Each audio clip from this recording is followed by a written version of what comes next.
जय श्री राम दोस्तों। आज वंदना सिंह के चैनल में आप सभी का बहुत बहुत स्वागत है दोस्तों। तो देखिए, आज हम लोग राम कथा में आए हैं और ये राम कथा दिव्य ज्योति जागृति संस्थान की तरफ से हो रहा है दोस्तों। तो हम लोग देखने आए और राम कथा का लाभ उठाने आए हैं। तो आइए आप लोग भी शामिल होके बने रहिए मेरे इस ब्लॉग में और राम कथा का लाभ लीजिए। भगवान की दृष्टि से देख रहा है।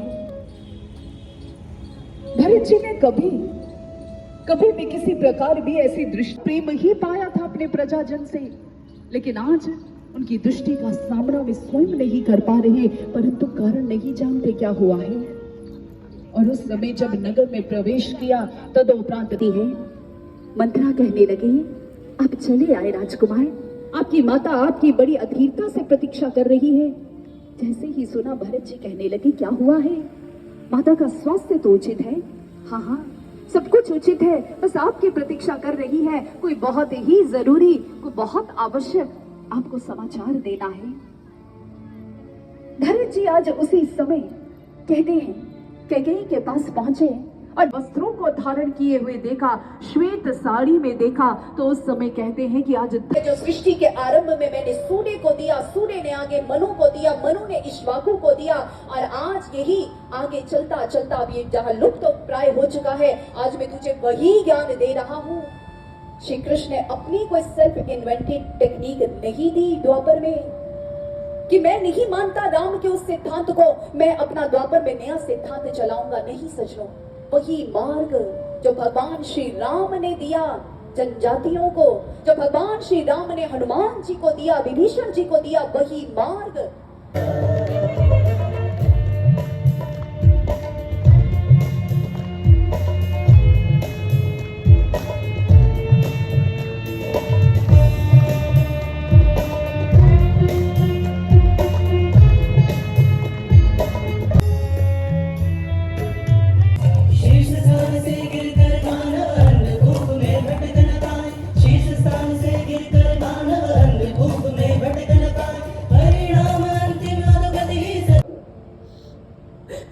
लेकिन आज भरत अकेला हो गया।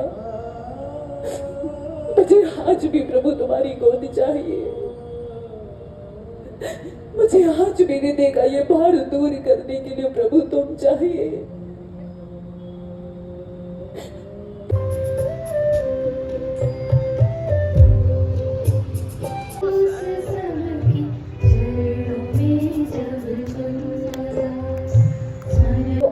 झेलता हूँ और मिलकर ऐसे सुंदर भातृत्व का हम आदर्श समाज में प्रस्तुत करें। भरत जी चरणों में गिर गए, परंतु प्रभु आपके बिना कैसे हो पाएगा?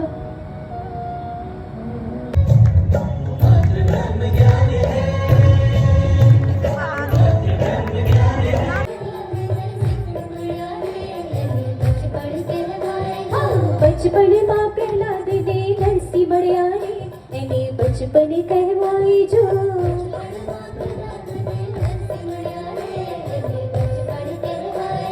तारी पाड़ो तुम्हारा राम नीरे विजय तारी ना होए जो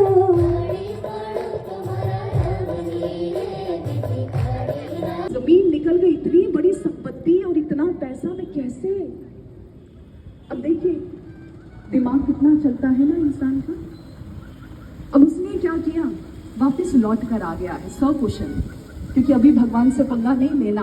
अभी तो रास्ते में है ना, अभी नदी से वापस भी आना है, फिर तूफान आया तो क्या करेगा? इसलिए राम राम राम। मीरा ने जिस समय राम रतन मिला, कहते हैं ठोकर मार चुकी थी वो राजपाट को, जब राम रतन से मिला। महात्मा बुद्ध ने इसी धन को ठोकर मारी, महाबुद्ध बन गए। शायद हम राजा सिद्धार्थ को वो सम्मान मान नहीं देते, भगवान सिद्धार्थ नहीं कहते। आज हम भगवान बुद्ध की पूजा करते हैं, हम राजकुमार सिद्धार्थ, लेकिन कहते हैं उनके समय के राजा महाराजा भी उनके चरणों के दास थे।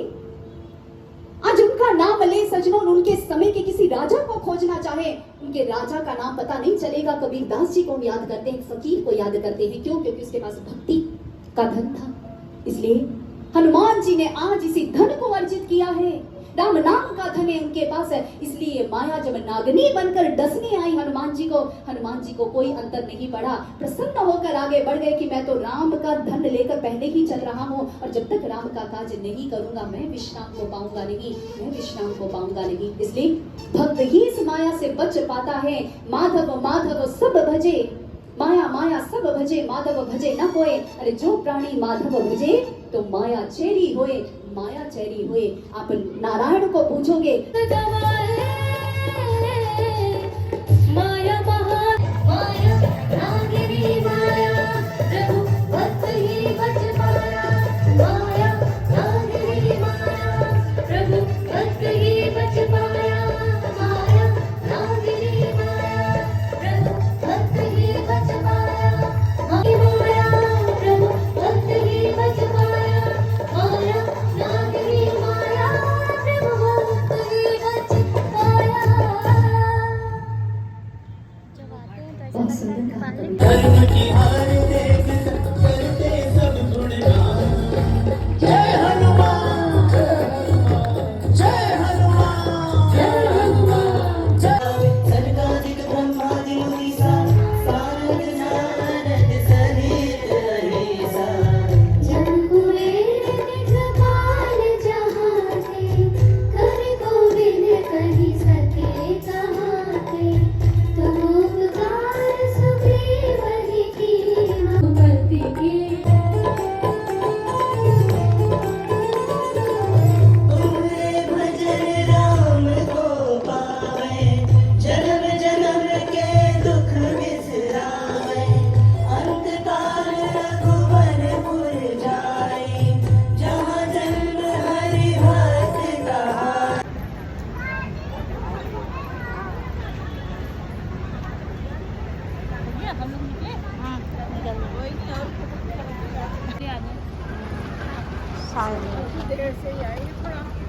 कोई बात नहीं, बागड़िया दूर दूर कहाँ है, यही तो है बागड़िया। वो बोल रही है कि दूर में है नहीं, बागड़िया कहीं किनारे होगा। हाँ किनारे यह क्षेत्र देख चुका है, हमारे वानर युद्धों के बीच से होकर आ रहा है। हमारी कितनी ही वॉर स्ट्रेटेजी है जो जाकर बता सकता है। इसलिए प्रभु सचेत रहना, हो सके तो उसे बांध लेना। और यदि उसके मन में पश्चाताप का भाव जागृत हो गया और रावण मेरे चरणों में आया, तो मैं सत्य कहता हूँ, लंका तो उसे दे चुका हूँ विभीषण को। यदि अगर रावण मेरी शरण में आता है तो मैं उसे अयोध्या का भी दान दे दूंगा, मैं उसे अपनी अयोध्या का दान दे दूंगा। रावण शरण में आए तो सही कि हमारे राम है सच में। प्रभु चाहते हैं कि जीव एक बार मुझे अपने जीवन में स्वीकार करे, मेरे राज्य की स्थापना का संकल्प ले ले। ये संकल्प था विभीषण जी का, राम मिल गए। लेकिन रावण जिसने आजीवन कभी राम की सत्ता को स्वीकार ही ना किया, दुर्गति तो होनी ही थी। सच में ये भगवान की कुछ क्षण याद आ रही है जो अश्रु दे रही है, लेकिन आज राम का दर्शन है जो होठों पर मुस्कान दे रहा है, आत्मा को तृप्त कर रहा है। जानकी धन्य हुई है, जानकी को आत्म तृप्ति का भाव मिल गया, असंतुष्ट हुई है अपने राम को पाकर। और उस समय प्रभु श्री राम ने आज विभीषण जी को आज्ञा दी है, विभीषण हे लंकेश, अब हमारे पास था। मेरा भरत मेरी प्रतीक्षा करता होगा, मेरी राह देखता होगा। इसलिए शीघ्र अति शीघ्र हमारे अयोध्या जाने की व्यवस्था कीजिए। इतना सुनना था कि उसी समय कहते हैं हमारे प्रभु की ऐसी आज्ञा इच्छा को आज पूरा करने के लिए विभीषण जी तत्पर हो कर कहने लगे, भुजा फैलाकर कहने लगे, भरत जैसे ही ये नाम सुना, भरत एक बालक की मानिंद, एक छोटे बालक की मानिंद आज दौड़कर अपने प्रभु के आलिंगन में बंध जाते हैं, फूट कर रो रही है, प्रभु हे मेरे राम, बहुत समय लगाया प्रभु, बहुत समय लगाया। इस भरत ने बहुत प्रतीक्षा की है प्रभु, अब छोड़कर कभी मत जाना, कभी मत जाना।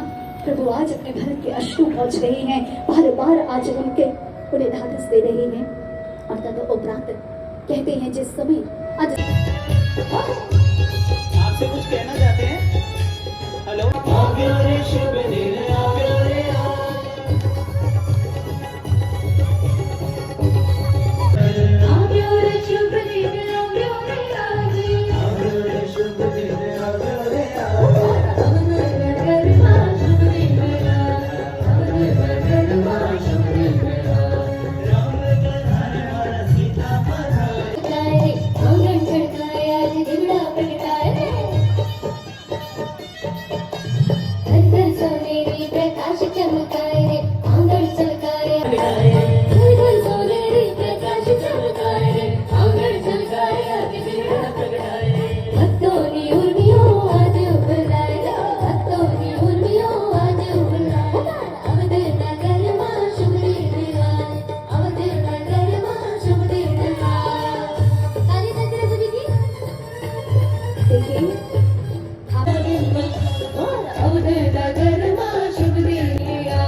तुलसीदास जी बताते हैं, प्रभु श्री राम ने अपने प्रजाजनों को संबोधित करते हुए कहा, हे अवध निवासी, तुम्हें ये मानव तन बड़े भाग्य से मिला है। इस भाग्य की महिमा ऐसी है, इस तन की महिमा ऐसी है कि सुर भी देवता भी इसके लिए वंदन करते हैं मेरे आगे।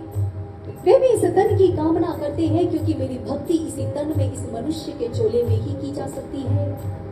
अन्य समस्त भोग योनियां हैं, लेकिन मनुष्य इस योनि में आकर भक्ति का सुंदर कर्म भी कर सकता है और इसके द्वारा अपने आगे आने वाले कर्म भोग को सुंदर बना सकता है, कर्म फल को सुंदर बना सकता है।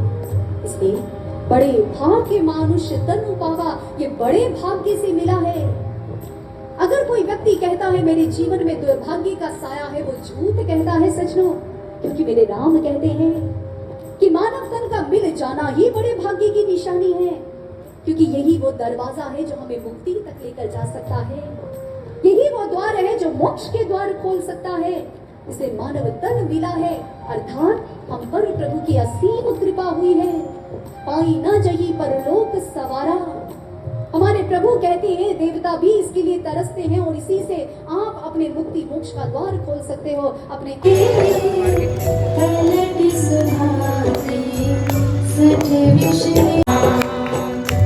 प्रभु के भगवान श्री राम के श्री चरणों में नमन करते हुए मैं अपनी वाणी को यहीं पर विराम देना चाहूंगी और अंतिम में गुरु श्री आशुतोष महाराज जी की सत्य की जय श्री राम, जय श्री राम। सर्वे भवन्तु सुखिनः, सर्वे सन्तु निरामयाः, सर्वे भद्राणि पश्यन्तु। तो ये था दोस्तों हमारा 3 दिन जो हम जा पाए, वो वीडियो आप लोगों के साथ शेयर कर रहे हैं। तो दोस्तों ये राम कथा भारती जी के मुख से हम लोग सुने और बहुत ही आनंद आया और बाद में फिर हम लोगों ने प्रसाद भी ग्रहण किया। उसके बाद सब लोग इतने प्रेम से प्रसाद खाए और फिर बाद में आज लास्ट दिन था, तो सबको जो कलश जो लेके आई थी महिलाएं, सो कलश उनको वापस मिला। तो दोस्तों हर एक साल यहाँ ये राम कथा होता है और हम लोग एक न एक दिन ज़रूर जाते हैं। तो आप लोग भी बने रहिए दोस्तों, और कथा अच्छा लगे, पसंद आए दोस्तों तो लाइक शेयर करना मत भूलिएगा, और नए हैं तो सब्सक्राइब भी ज़रूर कर दीजिएगा दोस्तों। तो बने रहिए मेरे इस ब्लॉग में, अगले वीडियो के साथ फिर मिलेंगे दोस्तों। तब तक के लिए धन्यवाद। जय श्री राम।